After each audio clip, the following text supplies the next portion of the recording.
예, 반갑습니다. 예, 유사입니다. 예, 5월 18일 수요일 시사원감을 진행하도록 하겠습니다. 오늘 우리가 눈여겨볼 시사를 몇 가지 정리를 하도록 하겠습니다. 예, 뭐 자세한 이야기는 이제부터 밤 시간에 밤 한 10시 반 이후죠. 라이브 시간대 이런저런 이야기를 좀 여유 있게 길게 그렇게 하기로 하고요. 요점 중심으로 오늘 우리가 눈여겨봐야 될 시사 중심으로만 정리를 하도록 하겠습니다. 예, 드디어 한동훈 검사장이 법무부 장관에 취임했습니다. 자, 이제 검수완박이냐, 소위 정치 정상배들의 몰이냐, 정치몰이냐, 한동훈의 정이냐, 이제 한판 대결이 펼쳐지게 되어 있습니다. 검경 수사권 재조정 및 검수 완복이냐, 검수 완박이냐, 이제 그 서막이 올랐습니다. 갈 길이 급합니다. 일단 현재적으로 뭐 여러 조치들을 병행해 가겠지만 당장 보게 되면 검수 완박 기준을 하게 되면 4개월이라는 예, 시한폭탄이 지금 계속해서 시간이 움직이고 있습니다. 자, 여기에 맞서서 빠르게 지금 움직이고 있는 것 같아요. 지명되자마자 취임식하고 곧바로 인선에 착수할 것 같습니다. 자, 취임사에서 나온 이야기들이 있죠. 제대로 일하는 검찰을 겁내는 사람은 범죄자 뿌이다. 예. 자유정의 법치의 가치를 내세운 거죠. 그리고 증권범죄합동수사단, 증권범죄합수단 소위 말해서 이걸 부활하겠다. 문재인 정부 때 있었던 라임 옵티머스 등등 펀드 의혹 이거 전부 재수사하겠다는 할 것 같다라는 거죠. 그것뿐만이 아닙니다. 뉴딜 펀드도 문제투성입니다, 여러분. 예. 그건 뭐 수사 대상이 될지는 검토를 해봐야 되겠지만 뉴딜 펀드도 엉터리예요. 여러분 아시다시피 예. 그 수익률 형편없죠. 예. 자, 일단 예. 라임 옵티머스는 거의 뭐 수사선장에 오를 것 같아요. 예. 자, 이제 인선에 바로 들어갔습니다. 대검 차장 이야기, 검찰국장 이야기. 검찰국장이 돼야 되고 대검 차장이 돼야 됩니다. 왜냐하면 검찰총장 인선하는 데는 시간이 많이 걸리죠. 아마 저놈들이 그런 계산을 했을 거예요. 검찰총장 임명을 하려면 이 검찰총장 후보 추천위원회라는 걸 또 해야 되고요.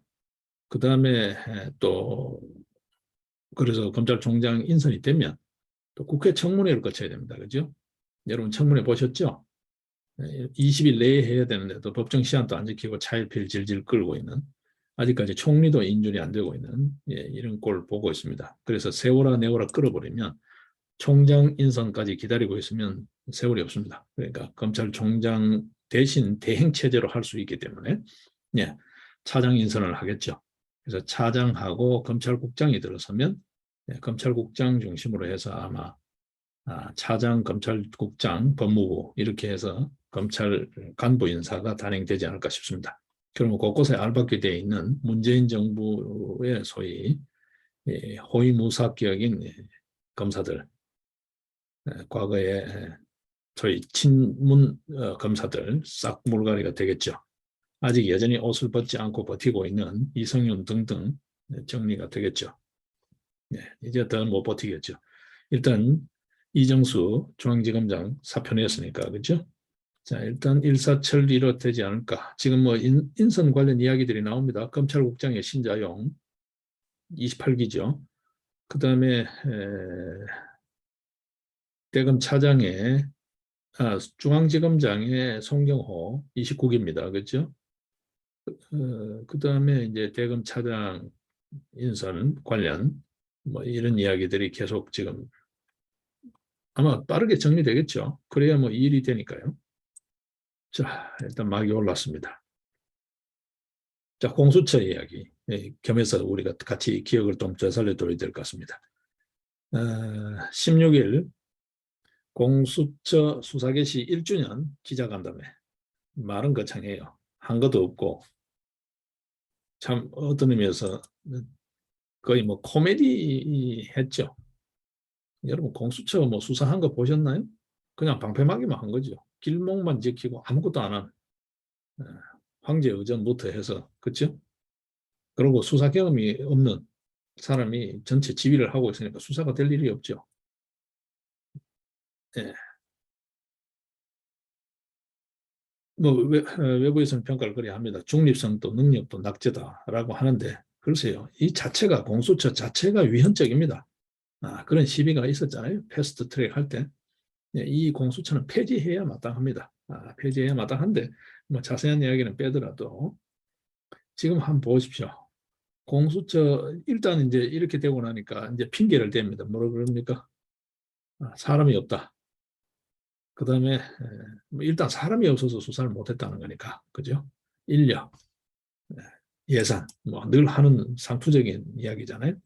고위공직자가 7천 명이 넘는데 공수처 검사는 공수처장하고 차장 빼면은 23명 수준이다. 그러니까 뭐 그 일선 검찰로 치게 되면 남양주지청 규모다. 뭐 이런 소리를 하면서 쓸데없는 소리를 하고 있어요. 예.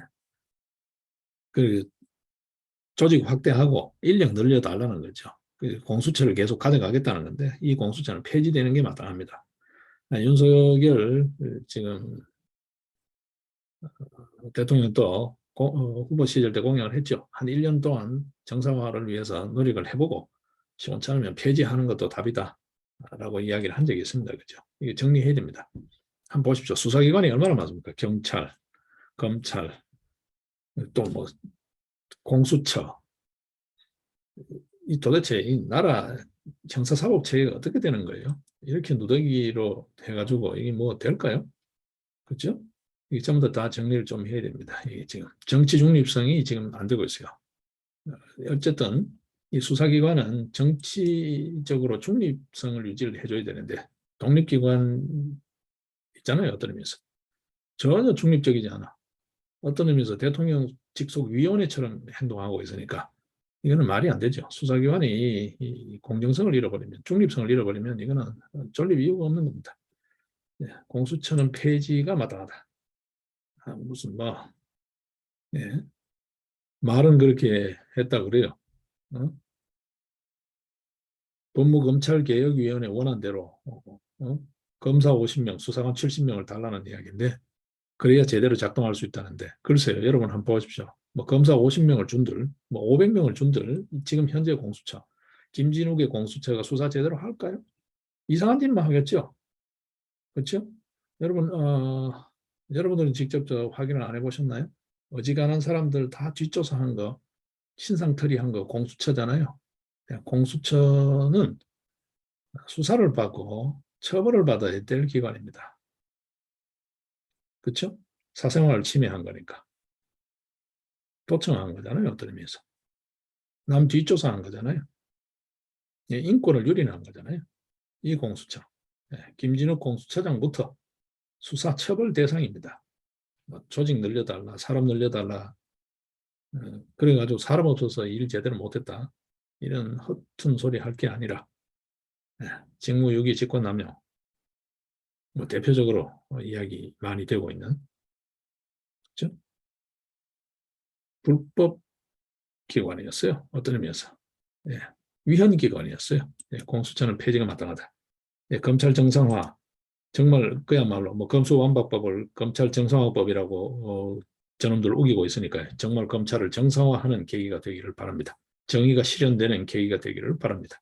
예, 각종 비리 의혹들 우리 국민들이 궁금해하는 그 부분들 선거, 4.15 부정선거, 그다음 문재인 정부 시절 때 각종 비리들, 탈원전 관련, 울산 선거 개입 및 각종 선거 부정 관련, 그다음 이제 각종 민생 사범들, 뭐 우리들 병원부터 해서 문화예류 있죠.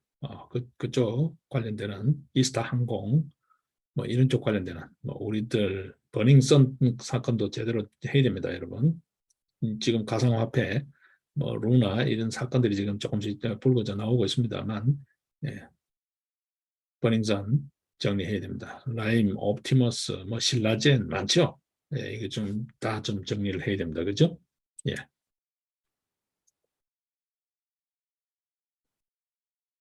자, 그다음 이제 보겠습니다. 지금 뭐 하반기 원구성 관련해서 지금 민주당 행태를 한번 보십시오. 이제 뭐 국회가 적어요. 이 권력의 사유화 이야기가 문재인 정부 내내 이야기가 나왔습니다만, 예, 국법 질서도 마구잡이로 하고 있고요. 이거는 거의 뭐 내란범들 내란 행위나 마찬가지예요, 그죠? 국법 질서 저 마음대로 하고 있고, 지금 한번 보십시오. 국회가 적어요. 국회의장 자리도 안 내놓겠다. 법사위장 자리도 안 내놓겠다. 언제는 뭐 야당 몫이라고 했다. 언제는 쪽수로 하자 그랬다가, 이제는 이게 원래 주거니 받거니 하는 거잖아요. 전반기, 후반기. 지금 다 안 내놓겠다는 거잖아요. 지금 뭐 하겠다는 거예요. 국회를 저 마음대로, 그러니까 민주당 하수인으로 만들겠다는 거예요. 말이 안 되죠, 여러분. 예?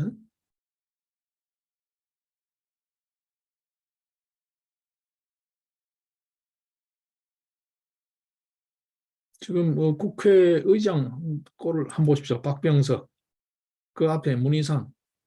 국회의장이 당파적 입장에서 자유로운 어떤 소위 말해서 중립성을 유지를 했나요? 그나마 그래도 중립적이려고 노력하는 꼴을 봤나요? 내놓고 편들었죠. 박병석이 와서는 문희상 때보다 더 심했죠. 문희상의 패스트 트랙. 네. 박병석의 검소한박. 이거는 헌정사에 두고 오점이자 치욕입니다. 이놈들 글쎄요. 이놈들 무사할까요, 여러분? 예, 문희상은 그 패스트 트랙으로 그 당시 이야기되고 있던 자기 아들 지역구 물려받기 결국 실패했죠. 그런 꼼수는 통하지 않습니다.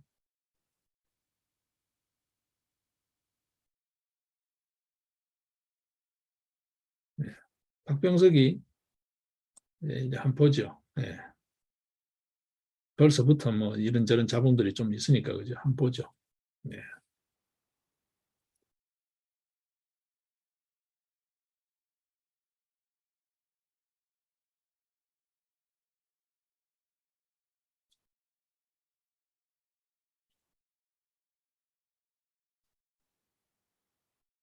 지금 이 국회 관련 이야기들 계속해서 좀 많은 이야기가 있습니다. 그죠? 지금 뭐 바로 직접적으로 검수완박할 때 보게 되면 위장탈당부터 해서 참 어떤 의미에서 이뭐 계속 이렇게 형편없는 짓을 하면서도 이게 되겠다는 건지 그죠? 예. 지금 한번 보십시오. 뭐 사법부가 멀쩡하나요? 검찰이 멀쩡하나요? 국회가 멀쩡하나요? 지금 한번 보십시오. 어느 한 곳 언론이 멀쩡하나요? 어느 한 곳 멀쩡한 곳이 없습니다, 여러분. 이미 상권 분립은 다 와야 되고 없습니다. 단순히 뭐 형사사법 체계, 국법 질서 이런 문제가 아닙니다. 나라의 기강이 온통 다 무너지고 없습니다, 지금. 예, 외교, 안보, 재정, 뭐 어느 하나 뭐 멀쩡한 데가 없잖아요, 여러분. 이 5년 동안에 이렇게까지 엉망진창으로 만들기도 쉽지 않아요. 여러분, 기업 하나를 경영하더라도 이렇게 쉽게 망할 수가 있나요? 70년 정도, 이거 우리 기업으로 비유하자면 70년, 건국 70년이라 그러니까 70년 정도 탄탄하게 운영해 오던 기업을 5년 만에 다 망가뜨리기가 쉽지 않아요, 여러분. 쉽지 않아요. 네.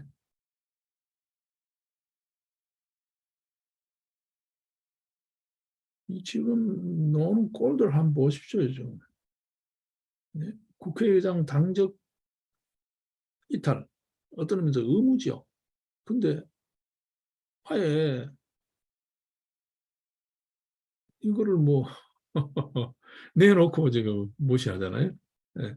나는 당의 일원임을 잊지 않겠다. 이런 소리까지 하는 놈들이 등장하고 있으니까 국회의장 되겠다라는 놈이. 예. 가관입니다, 여러분. 예. 국회조차도 당의 하부기관, 하수인으로 만들려고 하는 민주당의 행태. 그러다가 지금 뭐 한두 건 터져나오고 또 입막음 하는 것 같은데 정의당까지 터져나왔죠. 예. 이 성추행당. 이거는 폐당돼야 됩니다, 여러분. 당 해체해야 돼요. 이런 정당이 참 이 문명 사회에서 국정을 논하고 있다는 것 자체가 국민의 입장에서는 정말 창피스러운 거 아니에요? 여러분, 이런 정치 세력들을 싹 정리해야 되는 거 아니에요? 네? 그리고 그동안 보여준 문재인 정부 5년 동안 보여준 민주당의 국회 행태 이게 반민주적이죠, 여러분. 민족 안판에 어울리지 않죠. 엄밀하게 마지막 검수완박까지 하면 패스트트랙 포함해서 이거는 위헌 정당이에요, 여러분. 위헌적 행위를 밥 먹듯이 하니까 위헌 정당이에요. 좀 이게 뭐 정치적인 배려가 있어서 그런 것 같은데 순수 법리로 보게 되면 이거는 위헌 정당 해산 절차를 통해서 해산을 해야죠.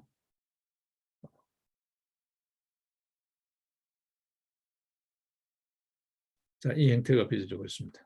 자, 이 이야기를 좀 이제 국내 이야기에서 성큼 주요 이야기로만 시간 좀 줄이겠습니다. IPEA, IPEF, IPEF 들어보셨죠? 인도 태평양 경제 프레임워크, IPEF. 지금 중국이 여기에 지금 가담하지 말라고 지금 난리가 나고 있습니다. 그죠? 네. 바이든이 이번에 방한합니다. 방한할 때 아마 핵심은 이 IPEF, 인도 태평양 경제 프레임워크에 한국이 가담하는 문제가 아마 핵심이 되지 않을까 싶어요.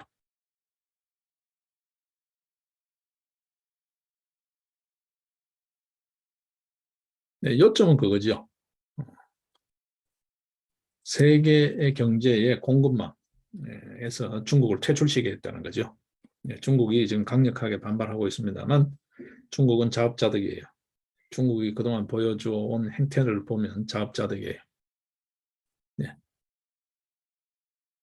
세계 공장이라고 했지만 이제 아마 폐허로 변해갈 것 같습니다. 지금 돌아가는 걸로 봤을 때 예, 이 IPEF라는 게 제대로 출범하게 되면 아마 중국은 이제는 세계 경제에서 빠져나가겠죠. 러시아도 지금 우크라이나 사태 에, 이후에는 좀 달라질 것 같아요. 지금 유럽이 여전히 천연가스 등 석유, 천연가스 등 주로 이제 러시아에 의존하고 있으니까 이해관계가 걸려 있으니까 액션을 잘 안 하고 있는데 나토 그러지만 예, 러시아도 그렇고요. 푸틴의 러시아처럼은 계속은 안 된다는 거. 러시아 바뀌어야 된다. 예, 시진핑의 중국 안 된다는 거죠. 중국 공산당 곤란하다는 거죠. 예. 이 말이 일견 맞습니다. 뭐 미국 편을 들어서가 아니라 중국의 경제 전략 항시 의심스럽다라는 거죠. 예? 네, 미국이 이제 그러면서 내세우는 게 인도 태평양의 새로운 경제 교육 모델이 필요하다는 거고, 어, 정말 다운 역할을 제대로 하지 못한 이전 낡은 경제 모델 이거를 대체할 새로운 모델이 필요하다. 그러니까 인도 태평양 지역에 그래서 IPEF다라고 미국이 제시하는 거고, 그렇죠? 이 백악관 대변 브리핑에서 그 이야기를 했죠. 예. 이게 이제 바이든 방한 때 한국 정부하고 협의하기를 바란다라는 거고 그렇잖아요. IPEF 조정관이라고 하는 캠벨, 커트 캠벨이 이, 이 싱크탱크 대담에서 11일 날 지난 11일 날 밝힌 바입니다. 그죠? 네. 이게 이제 공급망인데요. 소위 말해서 뭐 여러 개입니다. 반도체 등등 해서 우리가 가장 많이 보고 있는 철강 이런 종류. 이거를 이제 재편하겠다라는 건데 여기서 중국을 빼자는 거죠. 중국 퇴출시키자. 중국이 도대체 이게 뭐 세계 경제에 기하는 게 아니라 이상한 짓을 자꾸 하고 있다라고 보는 거죠. 예. 중국에서 요구하는 건 그거죠. 얼마 전에 왕岐산이 왔다 갔습니다. 그죠? 어, 오라는 건데 저 나라에. 그러니까 윤석열이 그렇죠. 가급적 빠른 시간 내에 방한하면 환영한다. 시진핑이 방하는 걸 환영한다라고 대꾸를 했습니다. 그죠? 오라는 게 뭐예요? 뭐 조공하러 오는 거예요? 뭐예요? 또 뭐 문재인 정부 때처럼 그렇게 쉽게 생각하는 건가? 이제는 그런 처신을 하면 안 됩니다. 그죠? 문재인처럼 그런 외교하면 안 돼요. 여러분. 외교인지 뭐 관광인지 외유인지는 알 수 없지만 그렇죠? 신냉전으로 진영 대결로 가는 것은 바람직하지 않지만 누가 이런 짓을 했냐라는 거죠. 누가 이런 거를 초래했냐라는 거죠. 중국의 태도. 네, 저는 해도 괜찮고, 그렇죠. 우리 지금 뭐 국방에 자주권이 있었습니까? 뭐가 있으면 주권 행사를 제대로 한 적이 없잖아요. 사드 중국 눈치를 그렇게 봐야 되냐? 거기 경제본부이라고 얼마나 했습니까? 모 기업 같은 경우에는 모 대기업 같은 경우에는 쫄딱 망해가지고 철수했죠. 여러분 아시죠? 롯데 신세계 박살 났잖아요, 여러분. 삼성은 저가 아쉬우니까 지금 함부로 못 하고 있는 거고. 결국 삼성도 지금 다 발을 뺀 거잖아요. 현대자동차 다 발 뺐잖아요, 여러분. 뭐가 있나요, 여러분? 네, 저 마음대로잖아요.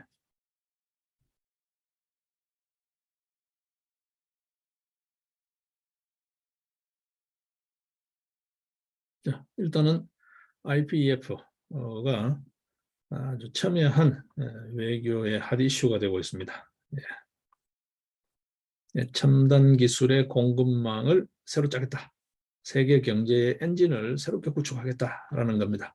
여기에 중국은 좀 빠져라. 너들이 그동안 보여준 행태가 도대체 믿을 수가 없다. 뭔 생각하는지를 알 수가 없다. 신뢰할 수가 없다는 거죠. 한마디로 뭔 생각하는지는 뭐 뻔히 아는 거고 그런 야만적 행동은 통하지 않는다라는 거죠. 1대1로 등등 전 세계적으로 지금 후유증이 많습니다. 여러분 1대1로에 쉽게 걸려들었다가 지금 뭐 국가가 거들나고 있는 나라가 한둘이 아니죠. 예. 중국은 아마 이제 이게 한계 상황이 아닐까라고 보는 거죠. 시진핑이 결국 중국의 덩소평 이후로 개혁개방을 부르짖은 덩소평의 개혁개방 정책 이후에 어떤 의미에서 중국이 누리고 있는 지금 현재 부를 다 말아먹는 그런 어떤 장본인이 되지 않을까 싶습니다. 네, 러시아도 푸틴이 말아먹는 거죠. 자, 일단 또다시 국내로 시선을 좀 돌리겠습니다.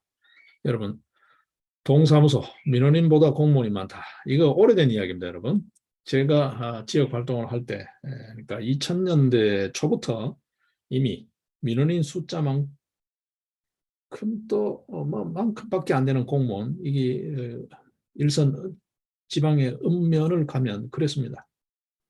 면사무소 이런 데에 드나드는 지역 주민은 거의 없는데 공무원은 다 자리를 차지하고 있는 그때부터 이미 시작된 거예요. 이게 벌써 20년 된 겁니다, 여러분. 근데 이미 이제 이런 이야기 나옵니다. 동사무소에 민원인보다 공무원이 많다. 공공개혁이 핵심 과제가 돼야 된다 이 이야기입니다, 여러분. 저는 전적으로 동의합니다. 너무 늦었다 이것도. 진즉에 했어야 되는데. 근데 쓸데없이 공무원 숫자 막 늘렸죠. 문재인 정부 때 13만 명 늘려놨어요. 예. 자, 일단 오늘 조선일보 기사를 한번 보겠습니다. 2021년도 지난해죠. 공기업 공공기관 350곳, 정규직 평균 연봉이 6,976만 원이라 그래요. 중소기업 평균 연봉이 3,100만 원이고 그거의 2배가 넘는다. 대기업 임직원 연봉 6,348만 원보다가 더 많다는 거예요. 공기업 공공기관 350곳, 정규직 평균 연봉이. 예. 그리고 평균 연봉 1억 원 넘는 곳이 20곳이라는 거예요. 울산과학기술원, 예, 산업은행, 기업은행, 수출입은행. 이게 임원들, 임직원 평균 연봉이 1억 원이 넘는다는 거예요. 현대차가 9,600만 원, LG전자가 9,700만 원인데 이런 잘 나가는 대기업보다가 더 많다는 거예요. 네. 자, 이제 공기업, 공공기관 대대적인 개혁이 필요합니다. 공무원 조직도 대대적인 개혁이 필요합니다. 지금 보십시오. 저출산, 취약아동이 없는데 교사는 지금 남아돌고 있습니다. 교사 숫자가 너무 많아요. 이거 다 대대적으로 구조조정해야 됩니다. 군만 잡고 군 현대화니 뭐니 이상한 짓 하면서 저렇게 하고 손볼 문제가 아닙니다. 전체적으로 지금 다 봐야 됩니다. 공기업, 공공기관, 공무원 전부 다요. 예. 문재인 정부 5년 동안에 공공기관 숫자를 얼마나 늘렸습니까, 여러분? 인력 얼마를 늘렸습니까? 여러분 기억하십니까? 공공기관 18개가 늘었어요. 332개에서 350개로 늘렸고요. 인력을 35%, 약 11만 명이나 늘렸어요. 예. 이게 말이 될까요? 지금 첨단화되고 있잖아요. 소위 말해서 디지털화되고 있잖아요. 또 자동화되고 있죠. AI 뭐 이렇게 하면서 자동화가 되고 있습니다. 그런데 왜 사람 숫자는 이유 없이 자꾸 늘리냐는 거죠. 이게 전부 다 어떤 의미에서 국고 손실, 국고 낭비죠. 네. 나라 살림 거들내는 겁니다. 그죠? 이게 누구 부담입니까? 국민 부담입니다. 전부 다. 국민 주머니에서 나와야 될 거 아니에요. 이 나라 살림 거들내는 거예요. 이거 다 정리해야 된다는 거예요.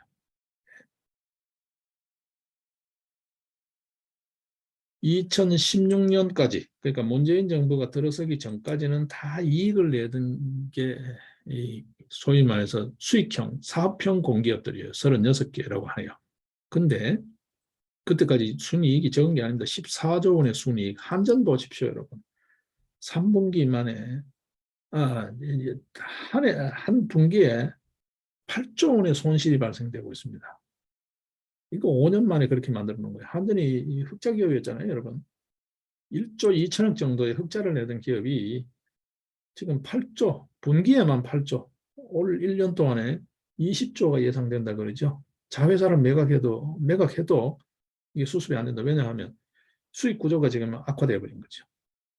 이상한 뭐 태양열, 풍력 이런 데서 전기를 사줘야 되는 구조로 지금 문재인 정부 때 만들어 놔가지고요. 한전이 지금 그거 사줘야 될 판입니다. 전기를 만들어 팔아가지고 수익을 내야 될 기업이 남이 만든 전기 사주다가 날 새는 거예요. 네. 지금 이렇게 만들어 놓은 겁니다, 여러분. 한전이 올 1분기만 8조 원이죠. 예. 근데 어떻습니까? 그 전해까지만 하더라도 한전이 연간 7조 원의 수익을 내던 기업이에요. 그게 석 달 만에 8조가 적자가 나버렸어요. 자, 그것뿐만 아니라 인국공 사태를 빚었던 인천공항공사, 철도공사, 마사회, 석유공사, 이거 전부 다 재정입니다. 지금 재정난이 재정 거들입니다. 여러분. 예. 그런데도 불구하고 명퇴금, 위로금입니까? 명퇴 위로금, 보너스, 흥청망청입니다, 여러분. 흥청망청이었죠. 먹튀해버렸죠. 먹튀해버렸습니다, 여러분. 지금도 그러고 있습니다. 지금 조선일보 기사를 보면 그랬습니다. 36개 공기업 2천억 원의 순손실이 있는데도 불구하고 상근 임원 180명, 평균 4,700만 원 성과급 받았다는 거예요. 적자 냈는데 성과급 받는 기업이 있습니까, 여러분?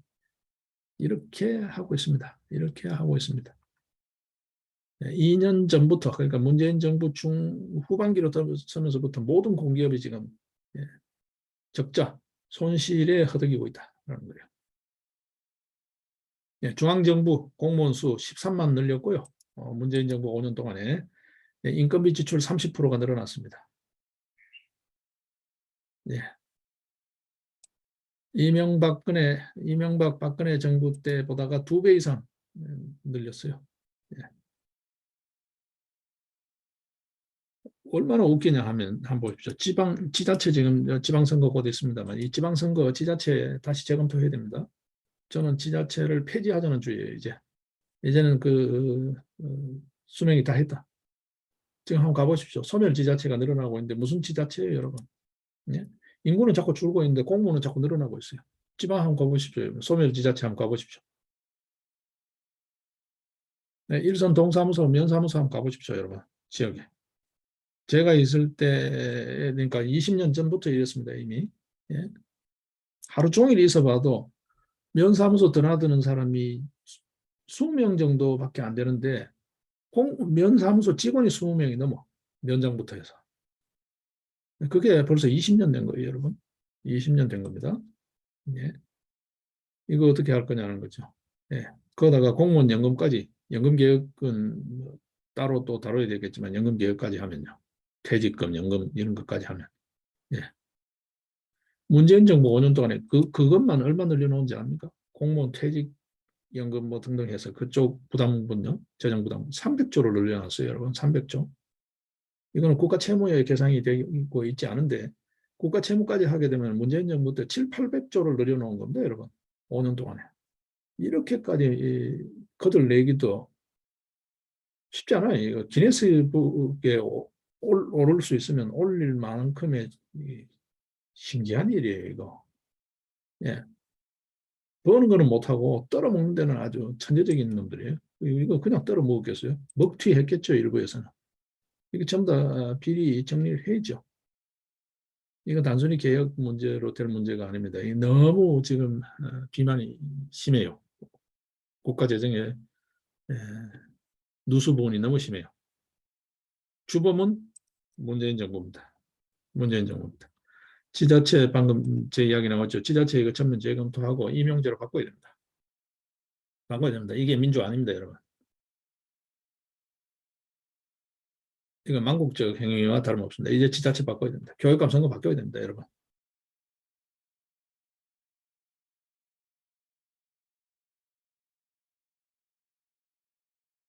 바꿔야 됩니다. 좀 바꿔야 됩니다. 전부 허리띠 졸라매고 다이어트 해야 됩니다. 지자체 지금 여기 중앙선관위 예, 선거 통계 시스템에 올라 있는 걸 보게 되면 지금 자리가 얼마입니까, 여러분? 예? 광역단체장 17명, 기초단체장 226명, 예, 광역의원 779명, 기초의원 2602명입니다. 지금 후보 등록률 한번 보십시오. 거의 1대1이에요. 등록하면 후보 되는 거예요, 여러분. 이게 뭘까요? 바로 탄핵 정국 직후에 지금 양당제 비슷하게, 양당제도 아닌 양당제, 이상한 양당제, 편가르기가 돼가지고, 그렇죠? 공천 못 받으면, 그러니까 뭐 군소정당이나 무소속, 그건 아예 될 가능성이 없기 때문에, 되지는 않기 때문에 등록을 안 하는 거죠. 그러니까 뭐 등록하는 놈은 다 되는 거예요. 이런 지자체가 뭐 필요한 거죠. 승자 독식 구조로 가든지 뭐 임명제로 가든지 가면 되는 거지. 무슨 임명제 하자는 게 제 생각입니다. 이 지자체 폐지해야 된다 하는 거죠. 예. 뭐 자세한 숫자는 여러분들이 그 중앙선관위에 있는 선거 통계 시스템 쪽 자료를 보시기로 하고요. 예. 교육위원 선거 이거 없애야 됩니다. 교육감 없애야 됩니다, 여러분. 예. 없애야 됩니다. 이 전부 다 없애야 돼요. 예. 국회의원 보궐선거 한다고 지금 그러는데 글쎄요. 뭐 국회의원 선거구도 조정을 해야 되고 여러분. 예? 선거구 조정 계속 안 오고 있잖아요. 선거구 조정하고 선거법 개정해야 됩니다. 중앙선관위 뭐 QR코드에 뭐 신상정보 누출이 있다. 신상정보 누출 안 되더라도 QR코드는 법적으로 허용이 안 돼 있는 거잖아. 어제 보니까 중앙선관위 무슨 행정 담당관이 나와가지고 TV조선 인터뷰를 하던데 그런 변명으로 되지 않아요. 법을 왜 안 지켜, 법을. 바코드를 쓰게 돼 있는데 왜 QR코드를 쓰냐고. 그래 놓고 어떠니 저떠니 자꾸 변명만 하고 있어. 그걸 또 언론사는 그대로 중계를 하고 있어. QR코드가 개인 신상 정보를 유출한다. 이런 음모론이 있다라고 이런 식으로 뉴스를 하고 있어. 이 TV조선, 조선일보 정신 안 차릴 거예요? 정말 망해봐야 정신 차릴 거예요? 계속 이런 식으로 이상한 짓 할 거예요?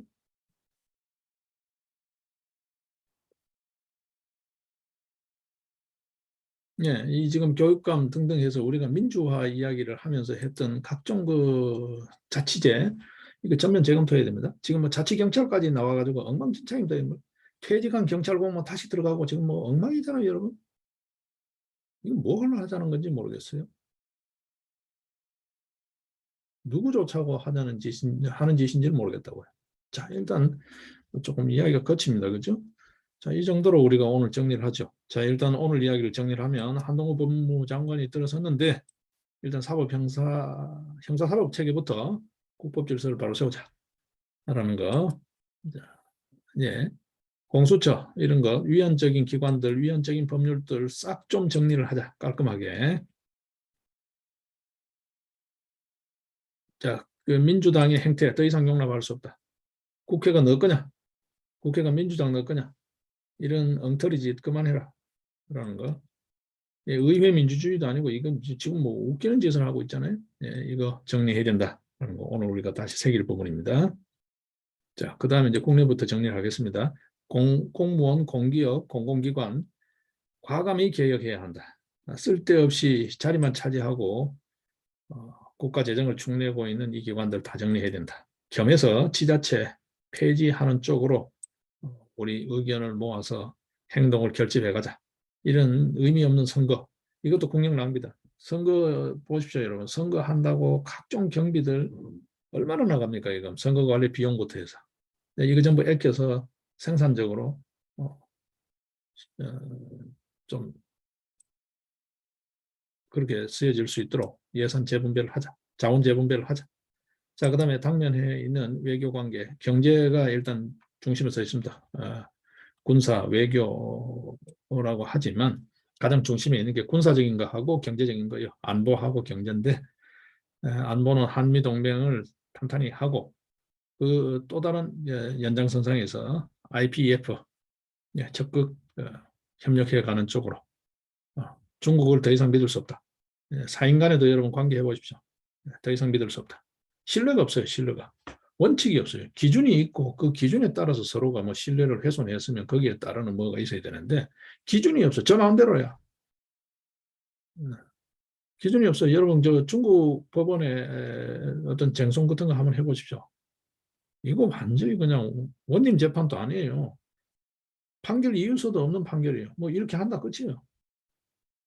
네. 이런 문명국에서 통하지 않는 그런 도무지 알 수 없는 소위 말해서 주계장막에 갇혀 있는 세계, 암흑 세계의 룰, 그런 룰로 세계 질서에 자꾸 이렇게 감나라 빼나라 식으로 힘만 갖고 덩치만 갖고 우기는 이런 거는 용납할 수 없다. 이제는 문명사회에서 퇴출시켜야 된다. 푸틴의 러시아 정신 차려야 되고 자원이 있다고 땅덩어리 넓다고 쪽수 많다고 그것도 오래 가지 못한다. 중국도 지금 빠른 속도로 노령화, 출산율 저하, 지금 저 지역은 하나 둘 소멸 지자체가 생기고 있습니다. 오래 못 간다고요. 자, 일단 바뀌는 국제 질서에 적극적으로 동참하자. 그렇게 오늘 정리를 하겠습니다. 내일 뵙겠습니다.